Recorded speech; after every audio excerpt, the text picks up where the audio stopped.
The government's back in court over Brexit. How can Britain solve its problem with integration? And why the latest tech may not be the best present at Christmas. You're watching 5 News Tonight. An historic hearing will decide whether Parliament should be consulted over Brexit as protesters clash outside. Britain is becoming more segregated as it becomes more diverse. I'll be joined by report author Dame Louise Casey. And former footballers who were abused as children set up a special trust to help others. Also tonight, how much is too much when it comes to spending on Christmas presents for your children? I spend about £200–300 per child, and I do feel under pressure to do that. I spend about £400 each. About £50 each, maybe more. We're talking about the study that says you get the best value by buying low-tech prezzies for your kids. But how do you deal with the pest to power for the high-tech gadgets?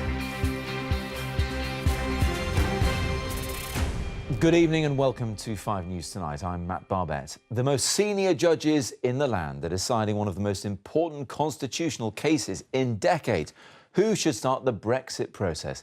The public voted to leave. That's not being questioned. What is, though, is how it will all begin and who triggers the all-important Article 50. The government says only its ministers can do it. Opponents say MPs and peers should be consulted.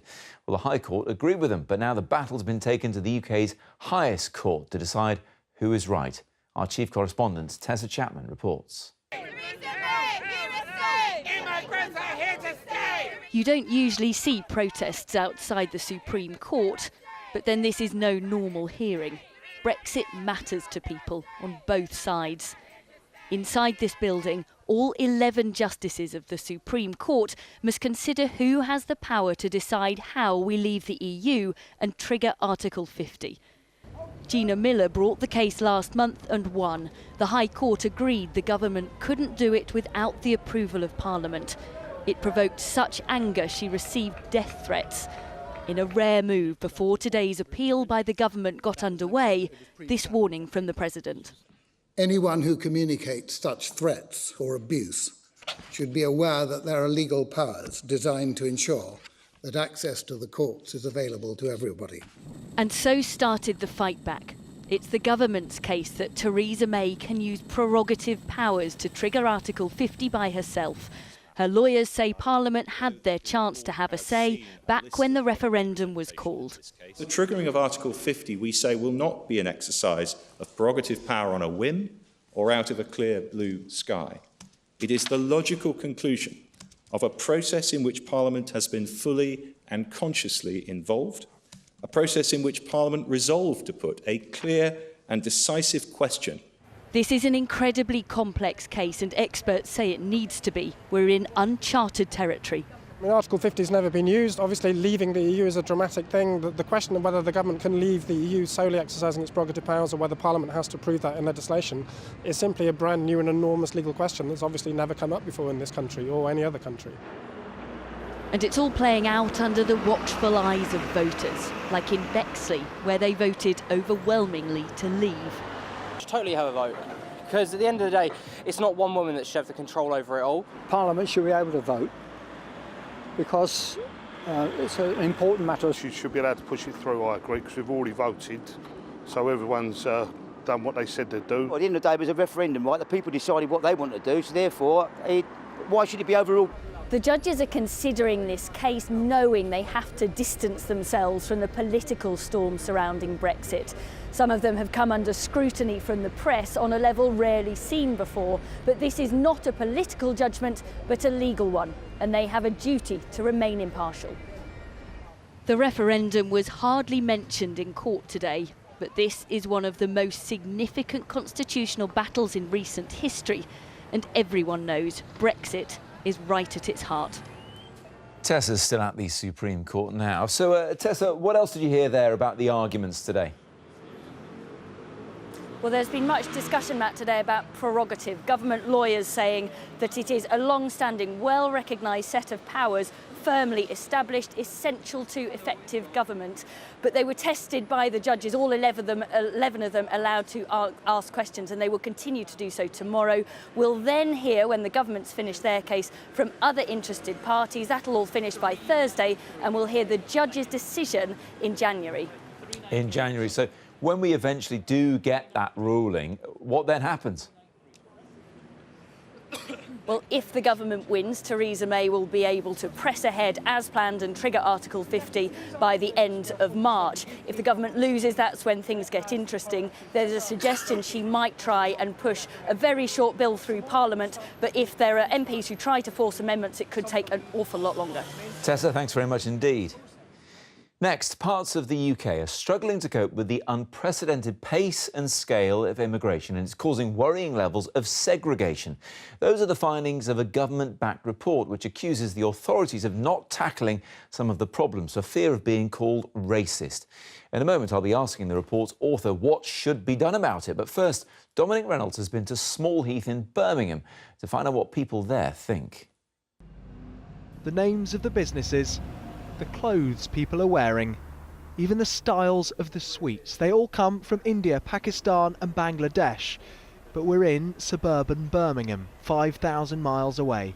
It's communities like these that need to be better integrated into British culture, so says the Casey report. Behind the sweet shop counter, Pervez agrees. Muslim cultures, he says, are mixing less than they're used to here with non-Muslims. Would you like this to be a more mixed community, more different people? Yeah, I like. Why? Because we get the more information, more learning, more experience. If I go another place, maybe I learn more things. One of today's recommendations is more money for English classes. But cousins Mehibur and Humayun say it won't make any difference to people who don't speak English already. I think government is doing enough for the community. So they don't need to do anything more? No, nothing more. Look, if you are learn English, so many local schools in the evening. So you think the opportunities are already there? Opportunities are there. But people just need to do it? They do it. They are lazy. In a report all about delicate subjects, perhaps the most sensitive is gender equality. And it suggests women in places like this are encouraged to follow customs which stand opposed to progressive Britain. But that isn't how Rashila sees it. Are there repressive attitudes here towards women? From men, so all the culture do. Not only the Muslim, all the culture. You think it's everywhere? Everywhere. People might say it's not as obvious. English as well, French as well, everywhere. So you can't blame only one culture. Travel agent Mac agrees with the Casey review that mixing more means better opportunities, but he thinks his community is already doing it. I think now society's changed so much. I don't think tradition is so much respected. Everybody wants now be the UK type of lifestyle. It sounds like you almost regret the mixing up that's happened. You regret the integration. I don't regret it at all. I don't regret it at all because for me it's changed my life for the better. At the heart of the Casey review is the idea that communities should follow so-called British values. It may be that people here in Small Heath aren't the only ones who might struggle to say what that means. Dominic Reynolds, 5 News in Birmingham. With me now is report author Dame Louise Casey. And Louise, it's important to say you're not just looking at groups of Muslims, of course, it's all groups integrating, wherever they come from, whatever their religion or creed. But where does the onus lie? Is it more on the people coming into Britain or on the people who already live here? Well, it's both, isn't it? I mean, the whole thing about integration is it takes two people to get on in the world, as it were, and I think that's no different. Do I think, though, in all honesty, that we should be better about when people arrive in the country? Yes, I do. Do I think we should set out our expectations for anybody arriving in the United Kingdom and should have done over quite a period of time? Yes, I do. One of those expectations you mentioned is giving people an oath to say. Will they necessarily take that seriously? I think it's interesting, actually, in the citizenship, which takes place something quite often years after people have arrived here, people talk about those ceremonies with real pride. They really enjoy them. They go to a town hall, they swear an oath to the country about being a British citizen. You know, it is still a very prized thing to come to this country. That's why we have people desperate to come here, because it's still a really good place to live and to bring up your children. And I think there's something about to be honest, very, very straightforwardly, setting out the expectations when people arrive is much easier when they've lived here for years. The thing is, it can still be a good place to live and bring up your children without integrating whatsoever. Is language really the most important thing here? I mean, I think it's really, really interesting that 95% of the British public, so that's everybody practically, do think that English language is one of the most important things that we could do. That if we all shared a common language, then essentially a lot of the problems I think that we've got out there would go away. It's almost everybody. There's still that 5%, and maybe it's that 5% that don't think that are causing the problems, the lack of integration, the lack of wanting to be part of wider society. But I think it's not only about language. That would be a really easy place to be, as it were. I think some of what we've looked at in the course of the last 12, 18 months is that the pace of immigration in some areas has just been too much. Not everywhere. Places like London, we embrace it. It's part of our daily lives. We're used to it. But in areas that aren't used to immigration, I think that they have felt those changes much more acutely. And this is when you're talking more specifically about Eastern European immigration to the likes of Lincolnshire, for example. Well, precisely. I mean, I was in not only Lincolnshire, but places like Sheffield. There's quite a number of areas of the country where actually it's not that people are anti-immigration, but they're anti the speed with which that has happened. So if, say, your kid goes to a school that used to be less than 5% non-UK nationals, and now it's over 50 to 90% new UK nationals, that has implications, doesn't it? And I think that people are feeling that in particular situations. That is more recent immigration, the past decade. When it comes to more historic immigration, we are largely talking about people coming from the Indian subcontinent. Community Secretary Sajid Javid, himself the son of Pakistani immigrants, has said he will look closely at the findings. Of course, he's very senior in government. Is it important to have more people like him, Sadiq Khan, the Mayor of London as well, to name just two, in positions of power, showing what integration can lead to? Well, without doubt, I think that, they are two of the leading figures in terms of Muslim heritage community, but actually we need more representation of women in senior positions. As one of the women on the programme said, it's not like there's equality yet for women across the United Kingdom, black and minority ethnic groups more generally. Obviously, I think one of the most powerful things that Sadiq Khan said when he became the Mayor of London in Southwark Cathedral, which he is the Mayor for all Londoners. And I think that it's responsibility of all of us, whether you're black, white, Muslim, non-Muslim, religious, not religious, rich, poor, whichever. If you're in public life and you're a leader, you represent everyone, and everybody should have the same opportunities to bring up their kids and get on in the world in the United Kingdom. OK. Damien Louise, many thanks. Thank you. A British woman has been stabbed to death while working for a tour company in Lapland. The woman was a member of a team that organised Christmas-themed excursions to the Finnish region. Lapland police say her boyfriend is being questioned on suspicion of her killing. At least 36 people are now known to have been killed in a fire that ripped through a warehouse party in California on Friday night. Firefighters are still searching through the rubble and say they expect to find even more bodies. The cause of the fire isn't known, but officials have opened a criminal investigation. And there's a fresh crisis in the EU after Italy's Prime Minister quit after his plans to reform the country's constitution were defeated in a referendum. Matteo Renzi made the announcement after 60% of people there voted no to his reforms. It's left Italy facing weeks of political and economic uncertainty. Lawyers involved in the sexual abuse scandal in football say there's been a tidal wave of victims coming forward in recent days. Some of the allegations are against people who are still involved in the game. And today, two former players who say they were abused have set up an independent trust, promising to fight for justice for other survivors. Peter Lane has more details. Just days after waiving their right to anonymity to tell their stories, another huge step for Andy Woodward and Steve Walters, launching the Offside Trust to support other players and their families coming forward with allegations of abuse. I want to thank my mum and dad, who both are dying and they're dead proud of me. And I also want to thank, every individual, every member of the public that have supported me and made this happen, because this is going to change people's lives, and I can't thank you all enough. It's the best thing I've ever done now. As I said to Andy before, I'd carried a 100-ton weight on my back for years and years, and that's that's gone now. There's a little light at the end of the tunnel. I can see that now.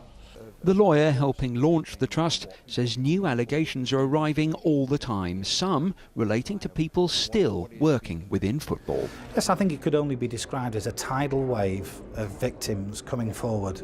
People have been contacting the players themselves, who are directors of the trust, for the last 2 or 3 weeks. So it's absolutely clear that this problem is alive and very much still in the game. Where victims want to, the new trust is liaising with police. 20 different police forces are now investigating historical child sex abuse allegations within football. Other former players like Matthew Monaghan were at today's press conference and have also waived their right to anonymity, not least to help others. It's a relief, you know. It's like Stevie said before, he feels like 100-ton weight's been lifted off his shoulders. Because I've always struggled about talking about it, you know. But this is helping me. And hopefully it can help others as well, you know.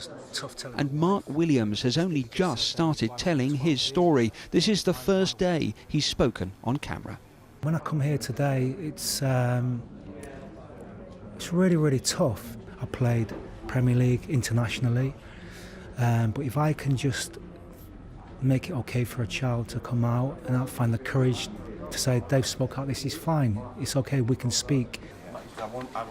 Doing this together and with their families' help, the players want justice, of course, but want to offer a lifeline of support for footballers past and present as this story grows and grows. Peter Lane, 5 News. Still to come on 5 News tonight. We meet the woman who travelled like this all the way from Russia to help swans. And does your Christmas look like this? We'll be asking how much is too much to spend on presents for children. We'll see you after the break.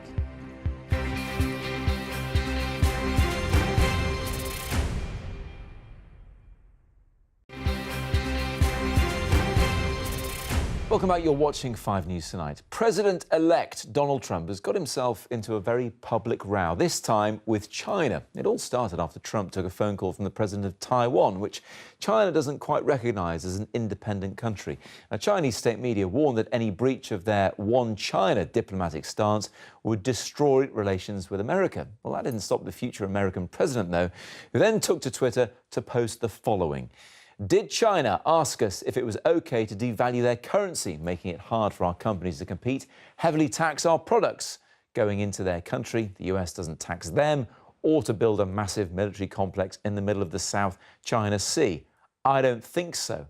Pretty powerful stuff. So could this threaten a diplomatic rift with Beijing so soon? I'm joined now by Professor Steve Tsang, Director of the China Institute at the School of Oriental and African Studies in London. Good evening to you, Steve. What's your reaction, first and foremost, to Donald Trump's tweet? Is he just shooting from the hip, or is this a bit more measured than we perhaps realised? Well, I think it is a bit more measured than what it appears to be. I think Trump has a tendency to shoot from the hip, and therefore we assume that he's done so. But he does have a team of experts on China and Taiwan, and they happen to be people who are very fond of Taiwan and are rather critical of China. So do you think that's why we heard about his phone conversation with the leader of Taiwan? Because that came out of left field. You wouldn't expect that to happen even before he's been inaugurated as president. Well, none of his predecessors, since the United States recognized the PRC, had done so. So in that sense, it is a major break from the past. But on the other hand, there is something in the logic of what Mr. Trump said. He is still, in a sense, a private citizen until he became the president of the United States. Which is next month. Which is next month. But until he has done so, he's not representing the government officially yet. Will they be worried in Beijing about his stance so far on China, the One China agreement, Taiwan, the rest of it? Oh, I think the government in Beijing will be very worried about it, and they are trying to be very measured in their response, which is very positive. But one thing we do need to clarify is that China has a One China principle, the USA has a One China policy, and they are not the same thing. So what differs then between America's view of China and the way China wants to be viewed by America? On the Taiwan issue, yeah. The one China principle for China is that Taiwan has always been part of China, and it must remain part of China forever. Yeah. The one China policy of the United States is that the United States acknowledges the position of China. It doesn't necessarily agree with it behind the scenes. And it doesn't say that it accepts it, but it acknowledges it in public. Just very briefly, Steve, are we going to see good relations between Washington and Beijing from now on, or are we about to hit a bit of a rocky road in that regard? I think we are going to hit a bit of a rocky road, but I don't think it will necessarily derail the relationship between China and the United States.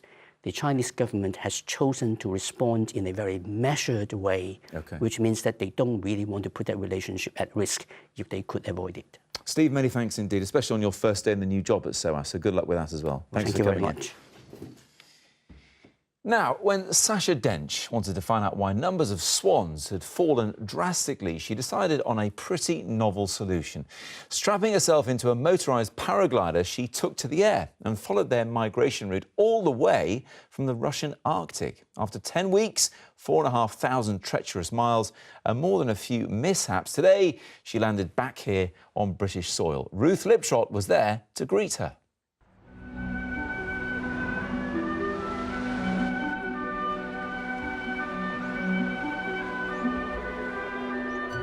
After 4,500 miles, this was the moment that the woman known as the Human Swan touched down on British soil.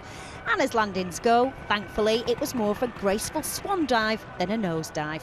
Sasha Dench from the Wildfowl and Wetlands Trust has been recreating the migration route of the Bewick swan on a motorised paraglider. She travelled from the Russian tundra to the UK to work out why its numbers are declining. We needed to find out what was going wrong for the Bewick swan, and what better way than to try and fly it as a swan does, to fly at the same height, the same speed, and go all the same places they do. In 1995, there were around 29,000 Bewicks in the UK. By 2010, that had dropped to around 18,000, and the numbers are still falling. What's going wrong? Well, the loss of wetlands all along the flyway, they just have less and less places to go. They're also suffering from illegal hunting. But Sasha faced almost as many difficulties as the swans. On day one, she had to be rescued by Russian reindeer herders when her motor failed. And at other times, she struggled with turbulent sickness. I'm having to admit defeat today because I feel so sick. But she carried on regardless, and today she became the first woman to cross the channel in a motorised paraglider. I think I was probably grinning from the halfway mark. At the halfway mark, it's the point where, you know, I couldn't actually glide to either side. So if anything went wrong with the motor, I'd be in the water. But we had a nice tailwind, and I had the confidence we were going to make it.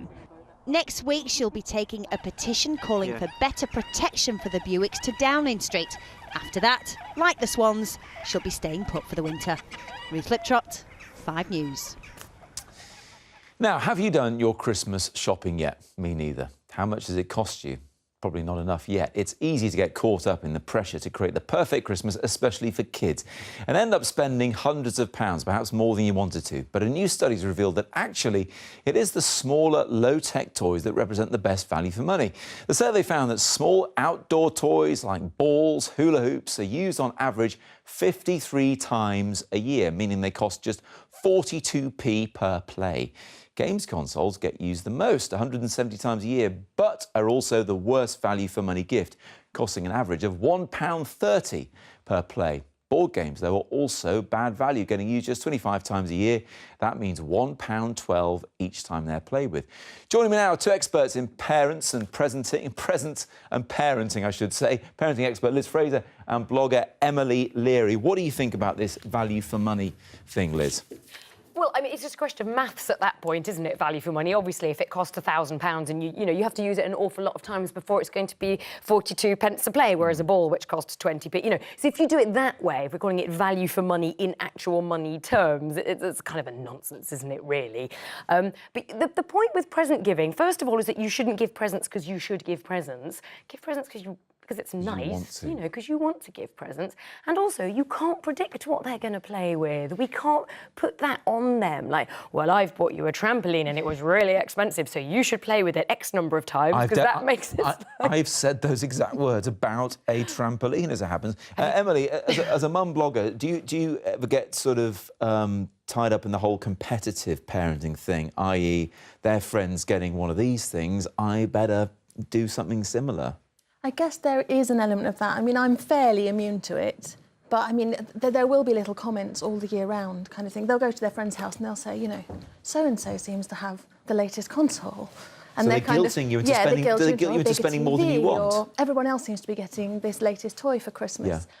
You do have to use a sense of what you think they'll actually play with. Sometimes they do just, you know that they've just seen the advert 17 times on a channel and they're just convinced that it must be brilliant because the jingle's really catchy. So you have to kind of judge what they probably actually will like and steer them in that direction a bit. You also have to judge how much you can afford. Let's just get a flavour now of some parents we spoke to of how much they're planning to spend this Christmas. I spend about £200–300 per child, and I do feel under pressure to do that because other children in their class have those presents, so yeah, I do. I spend about £400 each on Christmas presents, and there's no pressure at all because we want to do it. About £50 each, maybe more, and yeah, really good for value. Around 250, but the pressure is always because it's Christmas. You know, it's that time of the year. 400 quid each. All our jaws dropped over there. Look, you know, Emily and I are fairly new at this game. Your oldest is 9, mine's 7. You've got one at university. She's only 4, mind you. I just couldn't see one at home anymore. Would you spend that much? I mean, what? It's hard. It obviously depends on how much you're earning and the rest of it. But what is about the right amount? Is there a right amount? There's no right amount. The right amount... Sorry, correction. The right amount is what you can afford to spend. Yeah. OK, obviously. OK. And this keeping up with the Joneses, you know, I always say, to the Joneses, you're the Joneses. We're all somebody else's Joneses. So just decide which flipping Joneses you want to be. You know, decide what's right for you. And the whole thing with Christmas as well, or birthdays, or anything like this, you know, whether you celebrate Christmas or not, you know, when it comes to giving things, you have to decide what you're trying to show your children as well in terms of how to live. Emily, is there, if it's not a prize then, is there an optimum number of presents? Should be a lot of smaller things or one big thing? What should it be? So there's this trend going around on social media, I think it was there last year as well, that you should give 4 presents, and it's something like something you need, something you want, something to read, something to wear. Something to wear. Something to wear, OK. Which I guess, if you're really stuck for ideas for presents, might be helpful, but I don't think there's a set number. Again, it's about kind of what works for your family, what works for your child. Yeah. I mean, my son pretty much only wants books. That's because Really? he's such a little bookworm. Yeah. And he would be happy if it was just a pile of books. So play to their strengths. Know who they are and what they want and what you can afford. So we haven't really solved anything whatsoever. But it was interesting talking about it. Emily, Liz, thank you both very much indeed. Look, I just leave it to Santa Claus. That's the easiest way to do it. That's it from us for now. Claire Nasir has the weather next, and Danny Sinha is here with updates. Thanks for watching. See you again tomorrow. Bye-bye.